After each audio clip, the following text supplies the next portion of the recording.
ایک حدیث پہ اگر عمل ہو جائے تو مجھے اللہ کی قسم کھا کر میں کہتا ہوں یہ کورونا کا پتہ ہی نہیں چلے گا کہاں گیا. صرف ایک حدیث. میرے نبی نے فرمایا 4 باتیں مجھ سے لے لو پھر دنیا بھی تمہاری ہے آخرت بھی تمہاری ہے. 4 اذا کانت فیک. 4 باتیں لے لو مجھ سے پھر دنیا بھی تمہاری ہے آخرت بھی تمہاری ہے. تمہیں کوئی ٹیڑھی آنکھ سے نہ دیکھ سکے گا, تمہیں کوئی نقصان نہ پہنچا سکے گا کہ تمہارے رب کا سایہ تم پہ چھا جائے گا. تو 4 باتیں کون سی ہیں؟ صدق و حدیث, ہمیشہ سچ بولنا, جھوٹ نہ بولنا. اب مجھے بتائیں, سارے یہ اینکرز بیٹھے ہیں, سارے ہمارے وزیر اعظم بیٹھے ہوئے ہیں, ہم کتنا جھوٹ بول رہے ہیں, ہم کس قدر جھوٹی قوم ہیں. ہم اس جھوٹ کے ساتھ اللہ کی بارگاہ میں کوئی مقام نہیں لے سکتے. تو میرے نبی نے پہلی بات فرمائی صدق و حدیث, سچ بولنا. دوسری بات فرمایا حفظ و امانت, کبھی کسی کو دھوکہ نہ دینا. یہ میرے نبی نے فرمایا میرا امتی ہر گناہ کر سکتا ہے, 2 کبھی نہیں کرے گا, ایک جھوٹ کبھی نہیں بولے گا, ایک دھوکہ کبھی نہیں دے گا. تو وزیر اعظم صاحب آپ اکیلے ہیں, دیانتدار ہیں, اللہ سے رونے دھونے والے ہیں, مانگنے والے ہیں, لیکن 22 کروڑ لوگوں میں سچے کتنے ہیں؟ 22 کروڑ لوگوں میں دیانتدار کتنے ہیں؟ ایک بہت بڑے چینل, میں ہاتھ جوڑ کے اینکر بیٹھے ہیں, معافی مانگ کے بات کر رہا ہوں, ایک بہت بڑے چینل کے مالک نے مجھ سے کہا کوئی نصیحت کرے. میں نے کہا چینل سے جھوٹ ختم کر دو. کہا پھر چینل ختم ہو سکتا ہے, جھوٹ نہیں ختم ہو سکتا. تو جہاں جس کو, یہ صرف پاکستان کی بات نہیں, پوری دنیا کا میڈیا جھوٹا ہے اور سب سے زیادہ جھوٹ بولا جاتا ہے. اور میرے رب کو, میرے نبی کو جھوٹ سے نفرت ہے. میرے نبی نے فرمایا پیاز کھا کے مسجد میں مت آؤ کہ فرشتوں کو تکلیف ہوتی ہے, بو ہوتی ہے. لیکن میرے نبی نے فرمایا جب کوئی مرد عورت جھوٹ بولتا ہے تو فرشتے اس کے منہ کی بدبو سے 3 میل دور بھاگ جاتے. تو جھوٹ اور خیانت کے ساتھ ہم کسی آفت کا مقابلہ نہیں کر سکتے. آپ نے فرمایا صدق و حدیث, حفظ و امانت, سچ بولنا چاہے جان چلی جائے, اور دھوکہ نہ دینا. مسلمان کسی کو دھوکہ نہیں دیتا ہے. تیسرا فرمایا حسن و خلیقت, اپنے اخلاق اچھے کرنا, اور اخلاق کا سب سے اونچا مقام حیا ہے. اب میں کیسے بات کروں؟ میرے دیش میں حیا کو کس نے تار تار کیا؟ میرے دیش کی بیٹیوں کو کون نچا رہا ہے؟ ان کے کپڑے لباس مختصر کون کروا رہا ہے؟ یہ کس کے گردن میں میں یہ گناہ ڈالوں؟ میں مجرم ہوں, میں نے اپنی قوم کو نہیں سمجھایا, میں اللہ سے معافی مانگتا ہوں.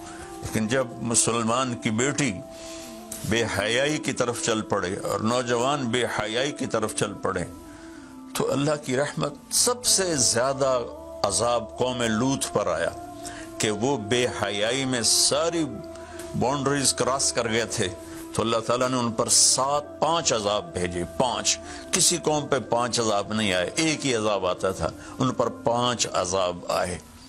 تو تیسری بات میرے نبی نے فرمائی ہے کہ حیا والے بنو, حیا والے بنو. لیکن میری نسل ہے, مجھ سے خان صاحب نے بات کی تھی پہلی دفعہ کہ میں چاہتا ہوں کہ میری یوتھ اللہ کے نبی کے ساتھ جڑے, چونکہ جو ہمارے کالج ہیں, ہماری یونیورسٹیز ہیں, ہمارے خاص طور پر جو یہ پرائیویٹ سکولز ہیں, یہ امت کو, نوجوانوں کو اللہ رسول سے کاٹ رہے ہیں. تو اللہ تعالیٰ یہ پہلا شخص ہے جس کے لیے میرے دل سے دعا نکلی جب اس نے کہا کہ میں نے آپ کو اس لیے بلایا ہے کہ میری قوم اپنے نبی کے ساتھ کیسے جڑ جائے. میں کیا بتاؤں, جب تک اس بے حیائی کو نہیں ہم روکتے, اور کوئی روک نہیں سکتا ہے, اندر سے نیت نہ ہو. سرنڈر ماڈل سکول میں میں نے میٹرک کیا ہے, ہمارے ایک وارڈن, میں ہاسٹل میں رہتا تھا, وہ آ گئے, نمازی تھے, انہوں نے نماز کی سختی کر دی, ہم بے وضو جا کے کھڑے ہو کر نماز پڑھ لیتے تھے. بے وضو. کیونکہ ڈنڈا انسان کو انسان نہیں بناتا ہے جب تک انسان اپنے من میں ڈوب کر پا جا سراغ زندگی. تو اگر میرا نہیں بنتا نہ بن اپنا تو بن. یہ تو اپنے اندر دل دریا سمندروں ڈوگے کون دلان دیا جانے ہو. وچے بیڑے وچے جھیڑے وچے ونج مہانے ہو. میری قوم جھوٹ چھوڑ دے, میری قوم بددیانتی چھوڑ دے, میری قوم بے حیائی چھوڑ دے. وعفت فی تہمت, آخری بات میرے نبی نے کہا, اور رزق ہی امسا مغفور اللہ, جو صبح سے شام تک رزق حلال میں تھک جاتا ہے اس کے اس دن کے سارے گناہ معاف ہو جاتے. تو میں وزیر اعظم صاحب سے اپیل کروں گا کہ پوری قوم سے جیسے ڈونیشن مانگا ہے ایسی پوری قوم سے چلے. میں آپ کی طرف سے اپیل کرتا ہوں کہ کل یا آج رات رمضان کی آئے گی, ساری قوم 2 نفل پڑھے اپنے اپنے گھروں میں, اور ایک تسبیح لا الہ الا انت سبحانک انی کنت من الظالمین. جس کو یاد ہے پڑھ لے, جس کو نہیں یاد ہو استغفر اللہ کی ایک تسبیح پڑھ لے, اور پھر سب اللہ کے سامنے ہاتھ جوڑ کے معافی مانگے. اور اللہ تعالیٰ کہتا ہے ما من یوم الا والبحر یستاذن فی ان یغرق ابن آدم. روزانہ, یہ مسند احمد کی روایت, روزانہ سمندر کہتا ہے یا اللہ اجازت دے میں چڑھ جاؤں اور ان کو بہا دوں. والارض تستاذن فی ان تبتلعہ, زمین کہتی ہے اللہ مجھے اجازت دے میں ان بے حیاؤں کو نگل جاؤں, ان جھوٹوں کو, ان بدماشوں کو, اس مافیا کو میں نگل جاؤں. تو والملائکۃ تستاذن فی ان تعجلہ وتہلکہ, فرشتے اللہ سے کہتے ہیں یا اللہ تو ہمیں اجازت دے ہم ان کا صفایا کریں. میرا اللہ کہتا ہے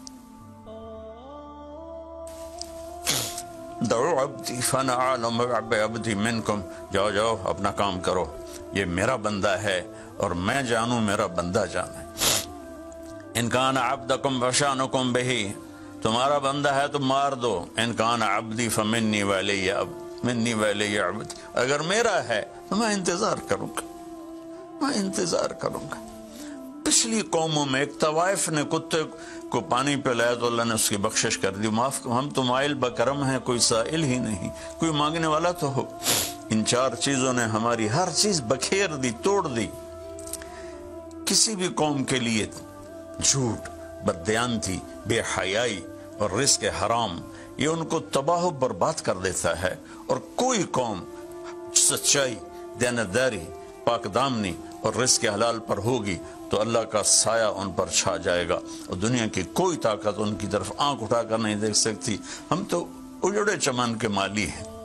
عمران خان کو اجڑا چمن ملا ہے, کہاں تک آباد کر سکے گا, اللہ اس کی مدد کرے. چمن کے تخت پر جس دم شہ گل کا تجمل تھا, ہزاروں بلبلیں تھی باغ میں, ایک شور تھا, غل تھا. کھلی جب آنکھ نرگس سی, نہ تھا جز خار کچھ باقی. بتاتا باغ مارو رو, یہاں غنچہ یہاں گل تھا, یہاں غنچہ یہاں گل تھا. ابھی عمران صاحب نے یرموک کی اور قادسیہ کی بات کی. کتنے تھے؟ 30,000 تھے خالد ابن ولید کے کمانڈ میں, اور سامنے باہان جو تھا وہ 3 لاکھ کا لشکر لے کر آیا ہوا تھا. اور قادسیہ کے میدان میں بھی 30,000 صحابہ تھے, اور ادھر سے جو رستم تھا وہ 3 لاکھ کا لشکر لے کر آیا ہوا تھا. ان کے ساتھ اللہ تھا. ہم اللہ کو ساتھ لیں, سارے اسباب اختیار کریں.